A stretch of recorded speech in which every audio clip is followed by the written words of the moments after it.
Hello, hi everyone. This is Kautilya S. So today we will discuss about the main topic of political science, that is fundamental rights, right? मूल अधिकार. तो this is called the backbone of political science. Administration system, या हम बोल सकते हैं कि राज व्यवस्था का बहुत ही मेन टॉपिक है मूल अधिकार, फंडामेंटल राइट. तो जैसा कि आपको पता होगा कि संविधान में आपके 22 भाग हैं. ठीक है. तो संविधान के 22 भाग हैं. इसमें से भाग 1 में जो है आपका वो राज्य और उसके राज्य क्षेत्र आ जाता है, संघ और उसके राज्य क्षेत्र. ठीक. भाग 2 में जो है वो है नागरिकता यानी कि सिटीजनशिप. और संविधान के भाग 3 में है फंडामेंटल राइट्स, जिसे हम मूल अधिकार कहते हैं. और मूल अधिकार जो भाग 3 में है वो अनुच्छेद 12 से लेके 35 तक है. अब संविधान के भाग 3 को भारत का मैग्ना कार्टा की भी संज्ञा दी गई है. ठीक है. तो बेसिकली मूल अधिकार हैं क्या? संविधान के द्वारा प्रदत्त वे अधिकार जो वहाँ के नागरिकों को उनके विकास के लिए स्वतंत्रता प्रदान करे, उनको क्या कहते हैं? आपके मूल अधिकार. बेसिकली अगर आपसे कोई पूछे अधिकार क्या है, तो राज्य के प्रति व्यक्ति के प्रति किया गया दावा. पर अब अगर मूल अधिकार की बात करेंगे या फंडामेंटल राइट की बात करेंगे, तो ये जो दावा होगा ये व्यक्ति का राज्य के प्रति होगा. ठीक है. तो संविधान हमें कुछ अधिकार प्रदान करता है, भारत का संविधान, जिसका वर्णन भाग 3 में है. और ये अनुच्छेद 12 से लेकर 35 तक है. और इसे भारत का मैग्ना कार्टा की संज्ञा दी गई है. ये अधिकार व्यक्ति को इसलिए प्रदान किए गए ताकि वो क्या कर सके? अपने विकास कर सके, शारीरिक, मानसिक और नैतिक विकास ही तो अनिवार्य है. ठीक है. तो अब हम देखेंगे कि जो मूल अधिकार है वो संविधान द्वारा दी गई एक तरह से गारंटी है कि किसी के साथ भी क्या नहीं होगा? भेदभाव नहीं होगा मूल अधिकार में. ठीक है. और यह अधिकार इसलिए भी है कि ताकि राजनीतिक लोकतंत्र के आदर्शों की उन्नति हो सके. ठीक है. तो आज बेसिकली हमारे जो मूल अधिकार हैं जो संविधान में दिए गए हैं, वो 7 मूल अधिकार थे पहले. कितने थे? 7 मूल अधिकार थे. बाद में 44वें संविधान संशोधन अधिनियम 1978 द्वारा मूल अधिकारों की सूची से संपत्ति के अधिकार को हटा लिया गया. तो फिर हमारे पास बचे मूल अधिकार 6. और इस संविधान के भाग 12 में अनुच्छेद 300 क के तहत कानूनी अधिकार बना दिया. तो पेपरों में भी पूछ लेते हैं कि जो आपका संपत्ति का अधिकार है वो कैसा अधिकार है? तो वो अब कैसा अधिकार है? आपका कानूनी अधिकार है. ठीक है ना. अब वो संवैधानिक अधिकार नहीं रहा, वो कानूनी अधिकार बन गया. तो हम देखते हैं कौन कौन से वो 6 मूल अधिकार हैं. संपत्ति के अधिकार को, जो कि मैं बता चुका हूँ, कानूनी अधिकार है, संवैधानिक अधिकार नहीं है. संवैधानिक अधिकार का मतलब होता है ऐसे अधिकार जो संविधान द्वारा प्रदत्त हों. तो अब ये कानूनी अधिकार, अगर पेपर में पूछे क्या संपत्ति का अधिकार मूल अधिकार है या कानूनी अधिकार है या संवैधानिक अधिकार है, तो आप इसको कानूनी अधिकार बोलेंगे. तो वो 7 कौन कौन से मूल अधिकार हैं? जैसे पहला है समता का अधिकार, जिसका वर्णन अनुच्छेद 14 से 18 में है. फिर है स्वतंत्रता का अधिकार, जो अनुच्छेद 19 से 22 तक है. फिर है शोषण के विरुद्ध अधिकार, जो अनुच्छेद 23 से 24 तक है. फिर है धर्म की स्वतंत्रता का अधिकार, जो अनुच्छेद 25 से 28 तक है. फिर है संस्कृति और शिक्षा संबंधी अधिकार, जो अनुच्छेद 29 से 30 तक है. मैंने जैसा कि बताया संपत्ति का अधिकार जो पहले अनुच्छेद 31 में था, उसे हटा के 300 क के तहत कानूनी अधिकार बना दिया गया. फिर है आपका संवैधानिक उपचारों का अधिकार, जो कि अनुच्छेद 32 में है. तो अब हम एक एक फंडामेंटल राइट्स को देख लेते हैं. ठीक है ना. तो पहले हम देखते हैं समता का अधिकार, जो कि अनुच्छेद 14 से 18 में. इससे पहले आप पूछेंगे कि आर्टिकल 12 और 13 का क्या मतलब है, तो मैं बता देता हूँ. अनुच्छेद 12 का मतलब, अनुच्छेद 12 में राज्य की परिभाषा दी गई है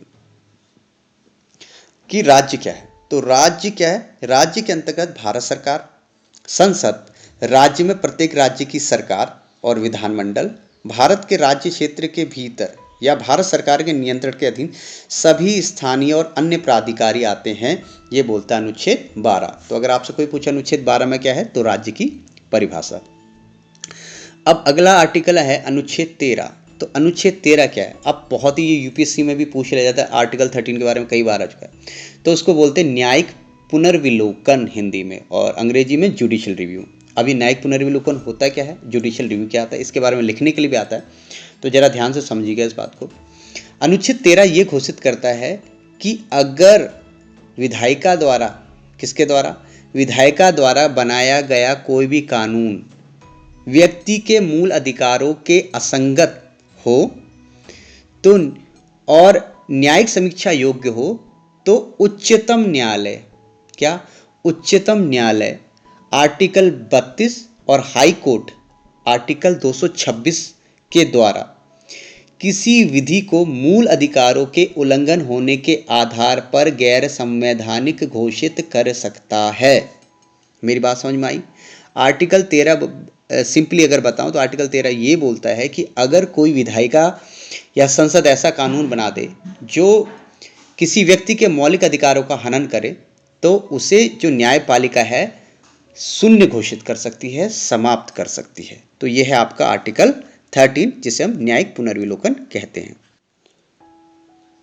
तो आर्टिकल जो 14 से 18 है उसमें है समानता का अधिकार या राइट टू इक्वलिटी। तो इसमें हम एक एक आर्टिकल को अच्छी तरह से देखेंगे। पहले आर्टिकल 14 देख लेते हैं, 14। तो आर्टिकल 14 कहता है विधि के समक्ष समानता और विधियों का समान संरक्षण।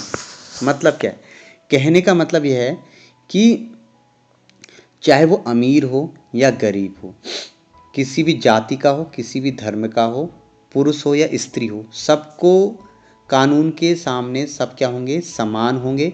और कानून की जो सेवाएं हैं वो ये देख के नहीं देंगे कि ये गरीब है कि अमीर है, या ये लड़की है कि लड़का, कि इसको कानून के अधिकार दे दो और इसको ना दो। तो कानून सबको समान संरक्षण भी देगा और कानून के सामने सब समान है। ऐसा नहीं कि कोई अमीर है तो उसके लिए कानून ढिलाई बरत दे और ये गरीब है तो इसके लिए कानून बहुत ज़्यादा कड़ा कर दे। तो जो आपको विधि बनेगी, कानून बनेगा, वो सबके लिए क्या होगा, समान होगा।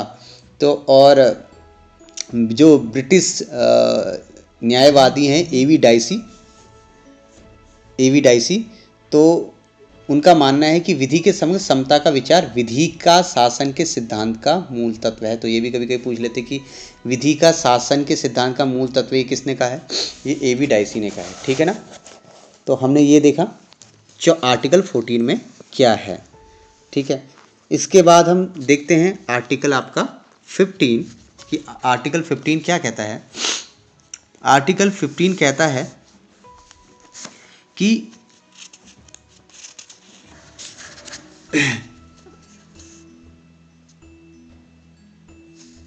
आर्टिकल 15 बोलता है धर्म, मूल वंश, जाति, लिंग या जन्म स्थान के आधार पर किसी के साथ भी विभेद नहीं किया जाएगा। मतलब कोई किसी धर्म का हो, चाहे वो हिंदू हो, मुस्लिम हो, सिख हो या ईसाई हो, किसी भी वंश का हो, किसी भी जाति का हो, किसी भी लिंग का हो, चाहे वो लड़का हो लड़की हो, और कहीं किसी के जन्म स्थान का भी हो, उसके आधार पर किसी भी नागरिक के साथ भेदभाव नहीं करेगा।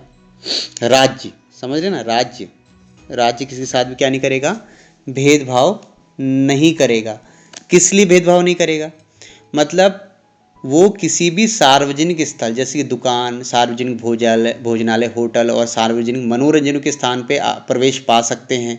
समझ रहे? ऐसा नहीं कि भाई, और जो भी सार्वजनिक जनता के लिए राज्य सरकार निधि द्वारा पोषित जो कुएं हैं, तालाब हैं, स्नान घाट हैं, वहाँ पे भी वो बिना किसी निर्बंध के उनका उपभोग कर सकते हैं, बिना किसी भेदभाव के। तो ये बोलता है आपका आर्टिकल 15। ठीक है, अगला आर्टिकल है आर्टिकल 16 जो बोलता है लोक नियोजन के विषय में अवसर की समता।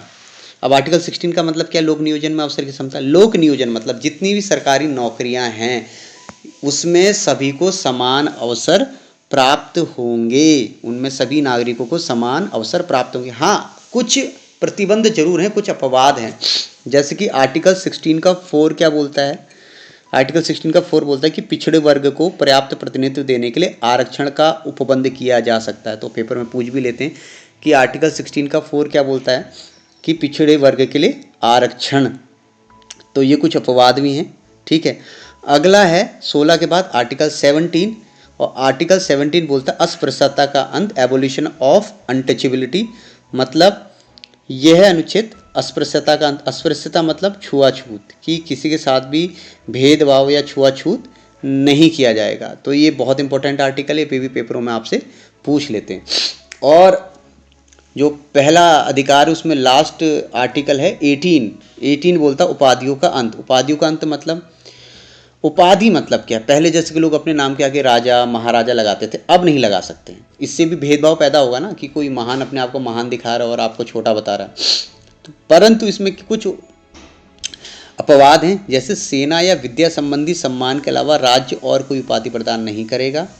भारत का कोई नागरिक किसी विदेशी राज्य से कोई उपाधि स्वीकार नहीं करे। अगर किसी को कोई विदेशी राज्य से कोई उपाधि मिलती भी है या कोई भेंट मिलती है या उपलब्धि मिलती, तो राष्ट्रपति की सहमति के बिना स्वीकार नहीं कर सकता। तो इस प्रकार हमने देखा समानता का अधिकार, ठीक है। हमने देखा आर्टिकल 14 से 18 तक का आपका समता का अधिकार, समानता का अधिकार, राइट टू इक्वेलिटी का अधिकार, ठीक है ना। अब अगला देखते हैं हम स्वतंत्रता का अधिकार, जो कि अनुच्छेद 19 से 22 तक है। अब स्वतंत्रता का अधिकार क्या है?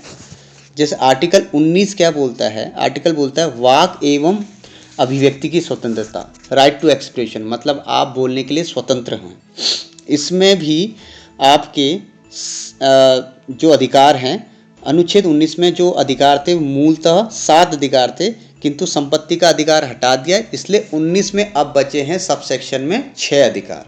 ओके, तो हम 6, और उन जो संपत्ति का अधिकार था वो 44वें संविधान संशोधन 1978 द्वारा हटा दिया। तो अब अनुच्छेद 19 में कुल 6 अधिकार रह गए। उन 6 अधिकारों के बारे में हम देख लेते हैं।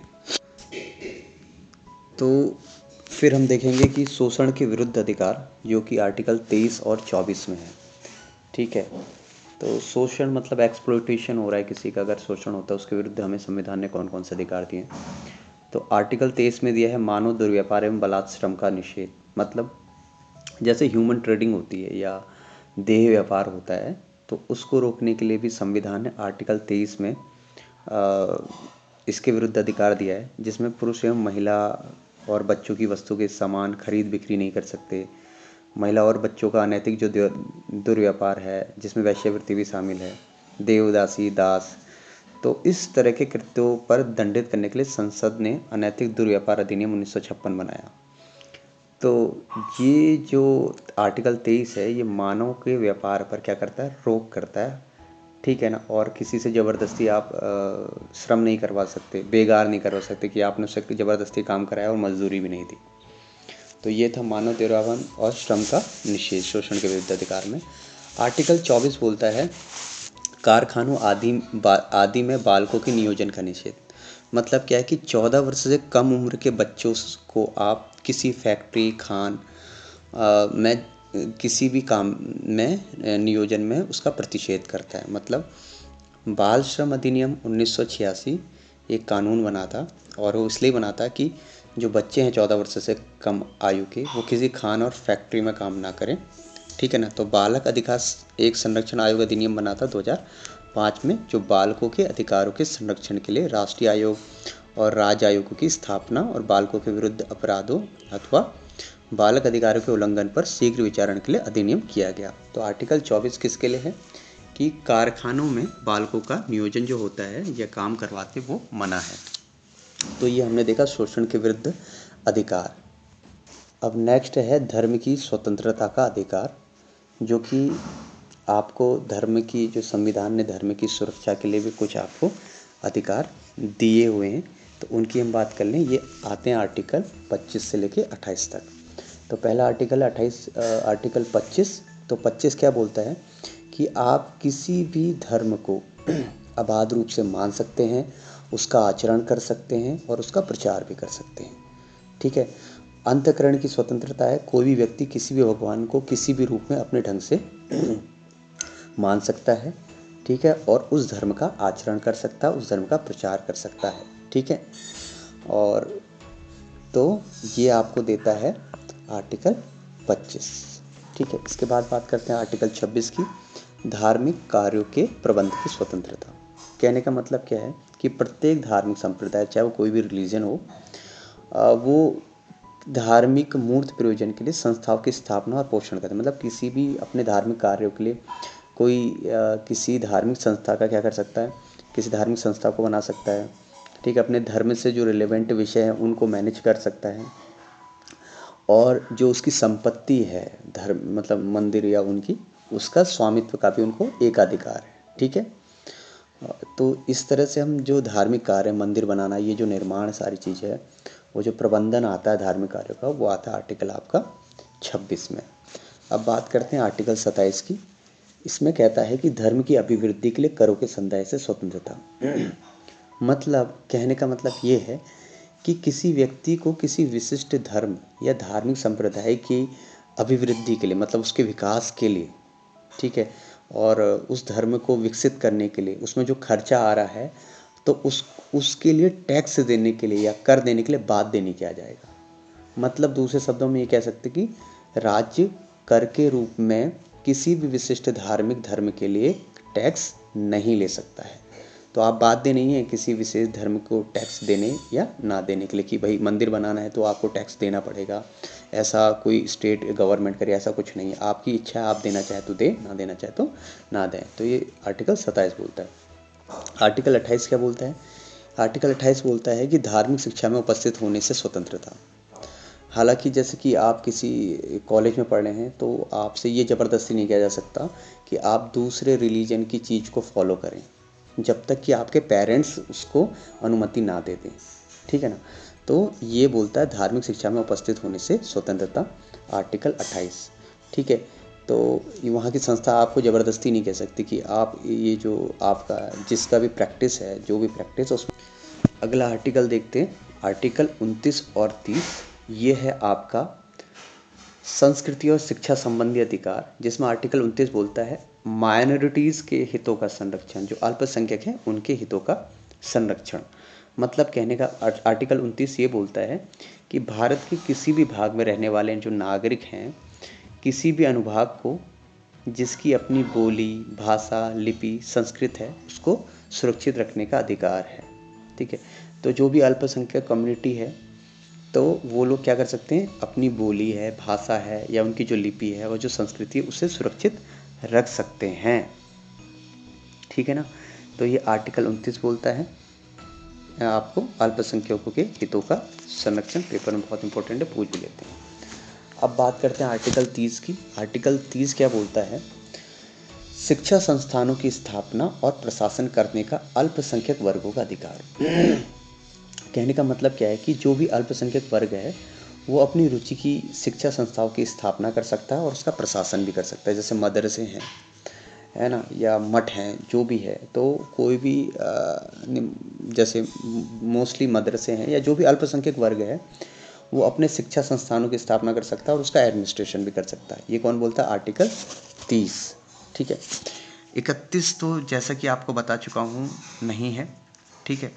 अब लास्ट आर्टिकल है आर्टिकल 32, और जो आर्टिकल 32 है उसको बोलते हैं संवैधानिक उपचारों का अधिकार, ठीक है। आर्टिकल 32 इसलिए संवैधानिक उपचारों का अधिकार क्यों कहते हैं ये बताते हैं। डॉक्टर भीमराव अंबेडकर ने आर्टिकल 32 को एक महत्वपूर्ण अनुच्छेद माना है और कहा है कि इस अनुच्छेद के बिना संविधान अर्थविहीन है, यह संविधान की आत्मा और हृदय है, ठीक है।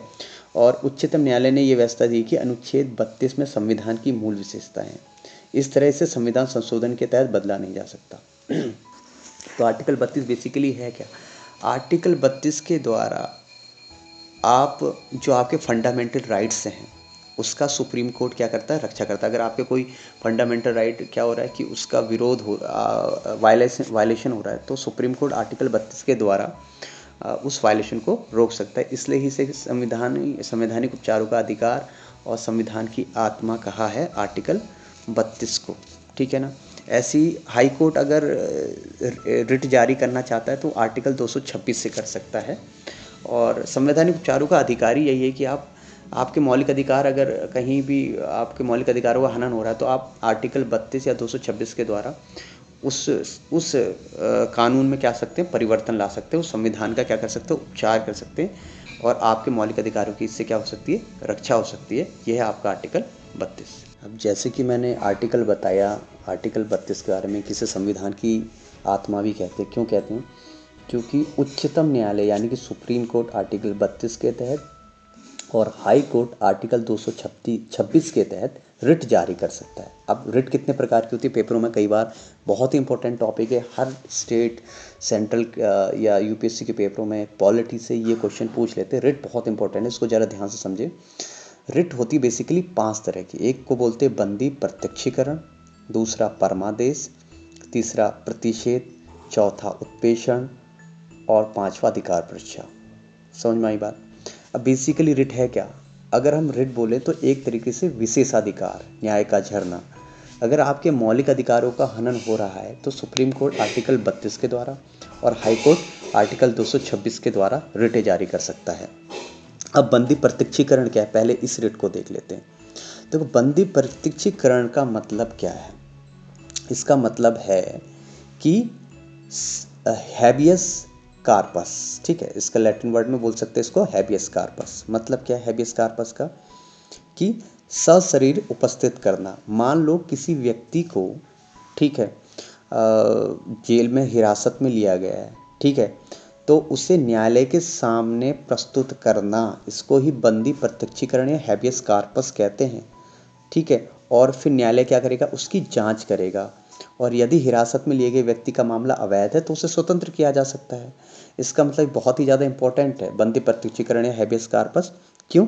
क्योंकि मान लो कोई बेचारा बेगुनाह है और वो जेल में, उसको ज़बरदस्ती डाल दिया गया है, तो उसके लिए ये रिट जारी हो सकती है, बंदी प्रत्यक्षीकरण, जिसकी वजह से वहाँ के जो थानेदार हैं या जो इंचार्ज है उनको उस व्यक्ति को जिसके खिलाफ अपराध की संज्ञा दी गई उसको क्या है, सुप्रीम कोर्ट के सामने, हाई कोर्ट के सामने, कोर्ट के सामने लाना पड़ेगा।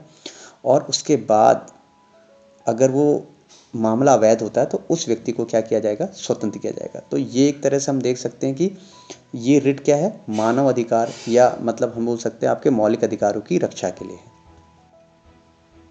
अब हम दूसरी रिट के बारे में बात करते हैं, जिसको हम बोलते हैं परमादेश या मैंडामस। तो मैंडामस का मतलब क्या है? जैसे कि शब्द से पता चल रहा है परमादेश, इसका मतलब होता है हम आदेश देते हैं, ठीक है। ये किस लिए जारी करती है ये रिट? सुप्रीम कोर्ट या हाई कोर्ट क्यों जारी करता है? ये बेसिकली जो सार्वजनिक अधिकारियों को जारी किया जाता है न्यायालय द्वारा। सार्वजनिक अधिकारी जो पब्लिक डिपार्टमेंट में जो ऑफिसर्स काम करते हैं उनके लिए जारी किया जाता है। और क्यों जारी किया जाता है? जैसे कि किसी जो भी सार्वजनिक इकाई या निगम है, ठीक है, या अधीनस्थ न्यायालय है, प्राधिकरण है, ठीक है, तो ये जारी किस लिए किया जाता है परमादेश? हम पहले ये देख लेते हैं। ये रिट तब जारी किया जाता है जब न्यायालय को ये लगता है कि कोई जो पब्लिक डिपार्टमेंट का जो ऑफिसर है, ठीक है, अपने जो उसकी ड्यूटीज़ है उसको नहीं कर रहा है पूरे तरीके से, ठीक है। मान लो कोई आदमी, कोई व्यक्ति है, कोई नागरिक है, और वो अपना काम करने गया किसी भी डिपार्टमेंट में, पब्लिक डिपार्टमेंट में अपना काम करवाने गया। अब वो व्यक्ति अपने उस कर्तव्य का निर्वहन नहीं कर रहा है। अब जैसे कि कोई भी चीज़ हो सकती है, वो अपना काम 1 साल से उसका काम पेंडिंग हो रखा है, या वो बंदा उसका काम नहीं कर रहा है, तो वो इसके लिए कहाँ जा सकता है? कोर्ट में जा सकता है। और फिर जो कोर्ट है उसको आदेश देगा कि वो अपने जो ड्यूटीज़ है उसको क्यों नहीं कर रहा है। तो इसको हम बोलते हैं परमादेश या मैंडामस। तीसरा है प्रतिषेध, जिसको हम बोलते हैं प्रोहिबिशन। तो प्रतिषेध का मतलब होता है मना करना, ठीक है। अब ये रिट किसके लिए जारी? इसमें जो हाई कोर्ट है, ठीक है, हाई कोर्ट है, वो अपने जो सबऑर्डिनेट कोर्ट्स हैं या अधीनस्थ न्यायालय है, ठीक है, उनको उनका जो एक सीमा है, एक दायरा है, उससे बाहर का जो न्यायिक कार्य है उसको करने से प्रोहिबिट करता है, प्रतिषेध करता है, रोकता है, ठीक है। समझ में आई बात? कि उच्च न्यायालय द्वारा अपने जो उसके नीचे के जो न्यायालय हैं उनको, जब वो अपने न्याय क्षेत्र से बाहर का न्याय कार्य करते हैं तो उनको रोकने के लिए जो रिट जारी होती है उसे हम प्रतिषेध कहते हैं या प्रोहिबिशन कहते हैं। अगली रिट है आपकी उत्प्रेषण या सरसुराई सरसुराई बोलते हैं इसे हम, या उत्प्रेषण भी बोलते हैं। अब ये रिट कब जारी होती है, तो इसमें भी उच्चतम सुप्रीम कोर्ट या हाई कोर्ट द्वारा अपने जो अधीनस्थ न्यायालय हैं या सबऑर्डिनेट कोर्ट हैं उनको, उनके विरुद्ध ये रिट जारी होती है। अगर कोई भी जो काफ़ी लंबे टाइम से कोई मामला है, ठीक है, तो इसके कोई बहुत देर से नीचे के कोर्ट में मामला लंबित है, तो जो सुप्रीम कोर्ट है या हाई कोर्ट है वो उसको क्या कहता है अपने अधीनस्थ न्यायालय को कि ये जो केस आपके पास पेंडिंग है ये मेरे पास भेज दो, ठीक है, ताकि उस जो वो केस है वो उसका सॉल्यूशन हो सके। तो ठीक है ना। तो उत्प्रेषण का अगर हम या सरसुराई का शाब्दिक अर्थ देखें, लिटरल मीनिंग देखें तो प्रमाणित होना या सूचना देना। तो इसके द्वारा क्या है, एक उच्च न्यायालय द्वारा अधीनस्थ न्यायालय को या अधिकरणों को या लंबित मामलों के स्थानांतरण को सीधे या पत्र जारी कर किया जाता है। ये भाई जो केस आपके पास अधीनस्थ न्यायालय का जो केस है वो या तो हाई कोर्ट के पास भेज दे या सुप्रीम कोर्ट के पास देते हैं। और लास्ट जो आपकी रिट है वो है आपकी अधिकार परीक्षा। इसके लिए जो लैटिन वर्ड यूज़ होता है वो क्यू वारंटो होता है। तो आप उसको लैटिन वर्ड भी याद रखना है क्योंकि कभी कभी इसमें मिलाने के लिए आता है। तो सामने अधिकार परीक्षा लिखा हुआ, इधर क्यू वारंटो लिखा हुआ।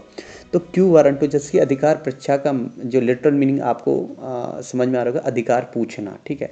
तो क्या इसे न्यायालय द्वारा किसी व्यक्ति द्वारा जो सार्वजनिक कार्य पे सार्वजनिक कोई अगर पब्लिक डिपार्टमेंट में कोई ऑफिसर काम कर रहा है और वो अपने अधिकार क्षेत्र से बाहर का कार्य कर रहा है, तो उससे सुप्रीम कोर्ट या न्यायालय या हाई कोर्ट ये पूछता है कि भाई जो तुम्हारा एक दरमियान है, एक दायरा है, उससे बाहर का काम कैसे कर सकते हो। उससे क्वेश्चन को पूछता है कि किसी व्यक्ति द्वारा लोक कार्यालय के अवैध अनाधिग्रहण ग्रहण करने को रोकता है। ये कि मतलब आप अपना जो डिपार्टमेंट है उससे बाहर का काम कैसे कर रहे हो, ये आपसे पूछता है कोर्ट। तो इसको बोलते हैं अधिकार परीक्षा या क्यू वारंटो। तो ये 5 आपके रिट थी जो सुप्रीम कोर्ट भी जारी करता आर्टिकल 32 द्वारा और हाई कोर्ट करता 226 द्वारा। तो इस तरह से फंडामेंटल राइट्स के जो भी क्वेश्चंस पेपर्स में आ सकते हैं वो मैंने कंप्लीट कर दिए हैं और ये कहीं ना कहीं आपको काफ़ी मदद करेंगे। तो इसको बहुत अच्छी तरह से पढ़ें और इस ऑडियो के साथ अगर आप इसको बुक्स के साथ इसको रिलेवेंट करके पढ़ेंगे तो इसका ज़्यादा आपको इम्पैक्ट दिखेगा और आप इसके MCQ भी कर सकते हैं साथ में। ठीक है, तो थैंक यू सो मच, यहीं तक।